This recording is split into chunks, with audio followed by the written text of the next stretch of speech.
লেবাননে ইসরায়েলের টানা হামলার মুখে নিরাপত্তার শঙ্কায় সেখানে বসবাসরত প্রায় 1 লাখ বাংলাদেশি। জীবন বাঁচাতে বিভিন্ন আশ্রয় কেন্দ্রে গেছেন অন্তত 2000 জন। বৈরুতে বাংলাদেশ দূতাবাস জানিয়েছে, লেবাননে প্রবাসীদের যে কোনো সমস্যায় সার্বক্ষণিক যোগাযোগের ব্যবস্থা রাখা হয়েছে। এ নিয়ে কথা বলতে লেবানন থেকে আমাদের সাথে যুক্ত হচ্ছেন প্রবাসী বাংলাদেশি মোহাম্মদ আলামিন ইজ্জত। আলামিন ইজ্জত, এই মুহূর্তে বৈরুতের কি অবস্থা? হামলা কি এখনো চলছে কিনা, আর সেখানকার যে সাধারণ মানুষ তারা কি বলছেন?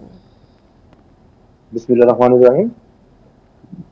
ধন্যবাদ ইন্ডিপেন্ডেন্ট টেলিভিশনকে আমাকে বেরুত থেকে আপনাদের মাঝে কথা বলার সুযোগ দেওয়ার জন্য।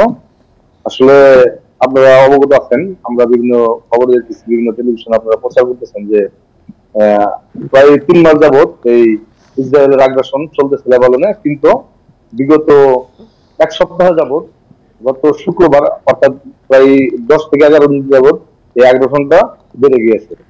তো তারই ধারাবাহিকতাই আপনাদের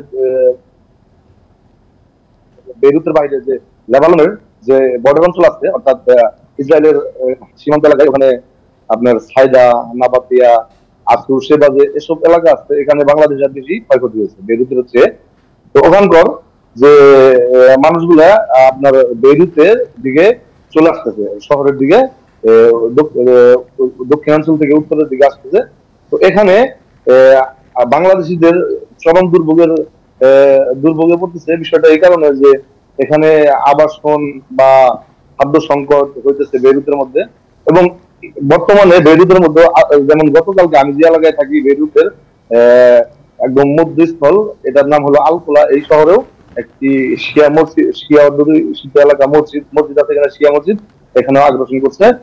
এখানেও 4 থেকে 5 জন লোক মারা গেছে। আলামিন ইজ্জত, আপনারা বাঙালিরা কতজন আছেন? তারা কি সবাই একসাথে অবস্থান করছেন কিনা? আপনারা কি দূতাবাসে যোগাযোগ করেছিলেন? কি পদক্ষেপ নেওয়া হচ্ছে দূতাবাস থেকে? হ্যাঁ, দূতাবাসের সাথে আমরা যোগাযোগ করেছি। আমাদের এখানে একটা ক্যাম্প খোলা হয়েছে, এখানে আমাদের আন্ডারে আপনার 70 থেকে 80 জন বাঙালি আছে। আমরা দূতাবাস আমাদেরকে কিছু সাহায্য সহযোগিতা করেছে, ওনারা আরো আশ্বাস দিয়েছেন যে আমাদেরকে সাহায্য করবেন। আমাদের কিছু চাউল ডাউল এবং নিত্য প্রয়োজনীয় কিছু জিনিস ওনারা দিয়ে গেছে বিগত 3 দিন আগে। এটা আমাদের শেষ পর্যায়ে। আমরা ব্যক্তিগত উদ্যোগে যারা ভালো অবস্থান আছে তারা এই অসহায়দের পাশে দাঁড়িয়ে। আপনাদের দেশে ফেরানোর কি ব্যবস্থা করেছে তারা? কোন আশ্বাস কি দিয়েছে? এখনো দূতাবাস দেশে ফেরানোর ব্যাপারে কোনো আশ্বাস দেয়নি।